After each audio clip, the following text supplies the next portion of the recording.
Comment a été construit Poudlard? Dans les films, on n'en sait rien. Le professeur McGonagall en parle vite fait dans Harry Potter 2 lorsqu'elle dit que la Chambre des Secrets a été faite par Salazar Serpentard, mais c'est tout. Jusqu'à peu, on n'en savait rien, si ce n'est que c'était il y a plus de 1000 ans. Heureusement, le jeu Hogwarts Legacy nous a livré de nombreux secrets officialisés par l'autrice. Alors préparez vos retourneurs de temps, on repart à l'époque de la création de Poudlard.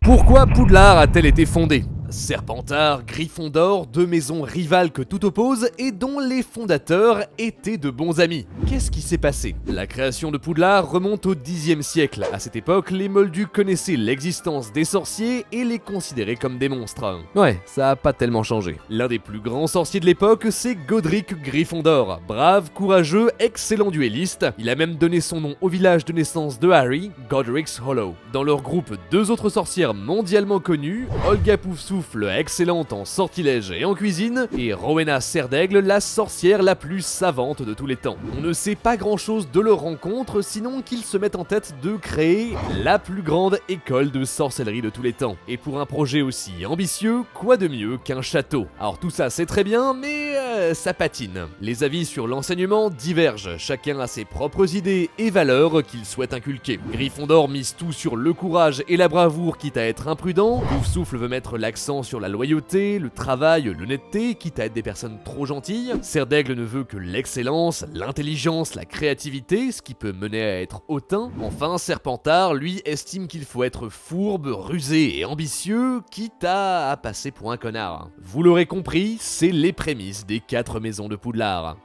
Vivre dans le monde d'Harry Potter, entre les mages noirs et les dragons, c'est dangereux. Pour se protéger, vaut mieux être un fantôme.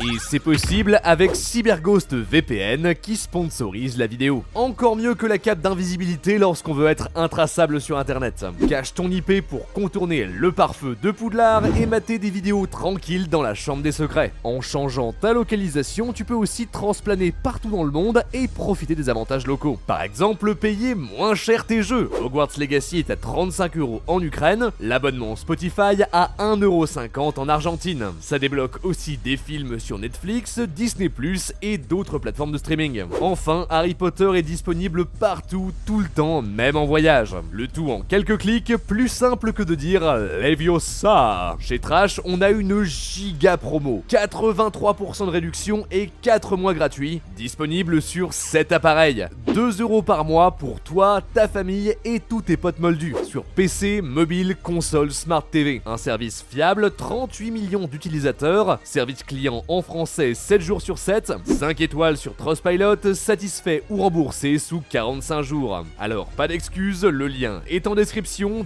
défoncez-le. D'où est venue l'idée de Poudlard? Bon, reste un détail à régler.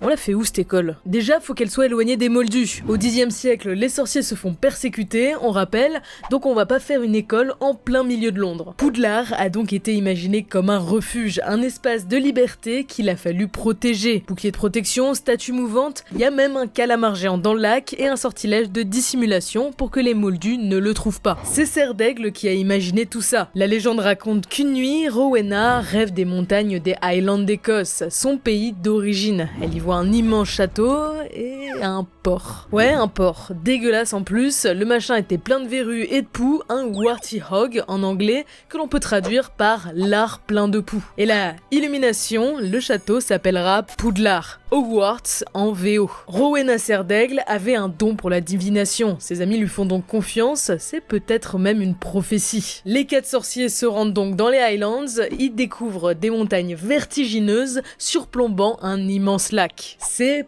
parfait, ils retroussent leurs manches, préparent leurs baguettes, se creusent les méninges pour construire le Poudlard qu'on connaît tous aujourd'hui. Bon, évidemment ils ont pas tout fait juste à 4, un architecte, dont le nom est inconnu, a conçu les plans du château. Et il est hyper complexe, vu qu'il a laissé la liberté aux fondateurs d'y insuffler leurs pattes. Vous vous souvenez des escaliers mouvants, de la salle sur demande? C'est une prise de tête sans nom. Et ben, encore une fois, c'est Serdaigle qui s'en est occupé, parce qu'elle voulait à tout prix éviter l'ennui et la routine. Ouais, super, on s'en serait bien passé vu les normes de sécurité désastreuses. Vient ensuite la question du choix des élèves.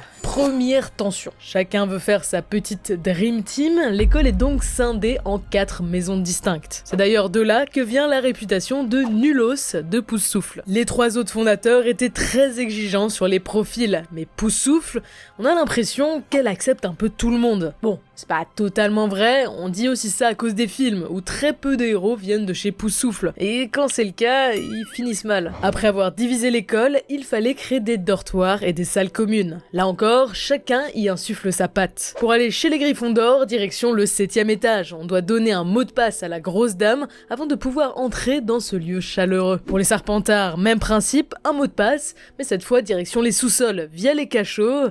Ouais, très accueillant. Serdaigle, petite originalité, pas de mot de passe, mais une énigme à résoudre. Pour rejoindre les Poussoufles, direction les sous-sols du château, près des cuisines, où il faut taper avec un rythme précis sur un tonneau pour ouvrir l'accès à ce qui ressemble fortement à la maison de Bilbon Saké. Si on se plante, petit jet de vinaigre en plein visage, ça fait toujours plaisir. Avec tout ça, Poudlard commence à ressembler à ce qu'on a vu dans les différentes adaptations. Une chose manque à l'appel, la cérémonie de répartition. Avec le temps, les fondateurs ont commencé à vieillir. Au cours d'une discussion très gaie sur la mort, se pose une question existentielle. Mais comment on va répartir les élèves une fois qu'on sera plus là? Gryffondor a une idée, il tire son chapeau et l'ensorcelle. Il demande à ses 3 amis de faire de même en y insérant une partie de leur esprit. Il se met à bouger, s'anime, parle, le chapeau est né. Gryffondor! Quelle est la vraie raison du départ de Serpentard? On le sait, dans tout projet de groupe, il y a toujours 4 types de personnes. Celui qui se prend pour le chef, celui qui fait tout le travail, celui qui en fait moins que les autres, et le fouteur de merde. Putain d'enfoiré de fils de p***! Non mais je suis pas d'accord avec vous, moi je pense qu'il faudrait plutôt faire comme ça, alors que tout le monde avait validé, putain. Et à Poudlard, ce mec-là, c'était Salazar Serpentard. Ça commence avec l'enseignement. Il veut absolument que les élèves de Poudlard apprennent à manier la magie noire, et les 3 sorties impardonnable, à savoir Andoloris, Impero et Avada Kedavra. En fait, c'est un petit peu comme apprendre à manier des Kalachnikov à des collégiens. Bonne idée. Évidemment, les autres fondateurs s'y opposent catégoriquement. Mais le mec, il est obstiné. Il décide de créer une salle secrète pour donner des cours en parallèle aux élèves qu'il juge dignes. Vous l'aurez compris, c'est la chambre des secrets. Et oui, à la base, elle n'était pas juste là pour abriter un basilic. Mais tout a changé lorsqu'une amitié s'est brisée. Vous le savez, Salazar Serpentard déteste les moldus. Mais ça va encore plus loin que ça. Il déteste aussi les sangs mêlés et encore plus les sangs de bourbe. Espèce de sang de bourbe. C'est vraiment pas gentil. Poufsouffle, Serdaigle et Gryffondor ne partagent absolument pas cette vision des choses. Au contraire, pour Godric, les enfants sorciers nés dans des familles de moldus sont ceux qui ont le plus besoin d'un refuge comme Poudlard. Pour régler ce conflit, une seule solution, le duel. Un déchirant combat débute. 2 sorciers meilleurs amis qui s'affrontent pour défendre leurs idéaux. Oh, la série incroyable que ça donnerait. Mais rappelez-vous, Gryffondor est clairement dans son élément. C'est le meilleur duelliste de l'histoire. Serpentard ne fait juste pas le poids. Sa défaite le contraint à quitter l'école qu'il a fondée. Rancunier, il décide de leur laisser un cadeau empoisonné. Un œuf de basilic caché dans la chambre des secrets. L'entrée est magiquement scellée et seuls ses héritiers pourront l'ouvrir pour réaliser son rêve, purger le château des impurs. La suite, vous la connaissez, Voldemort ouvre la chambre des secrets lors de sa 5e année à Poudlard et manipule ensuite Ginny Weasley pour libérer le basilic. Quels sont les secrets de Poudlard?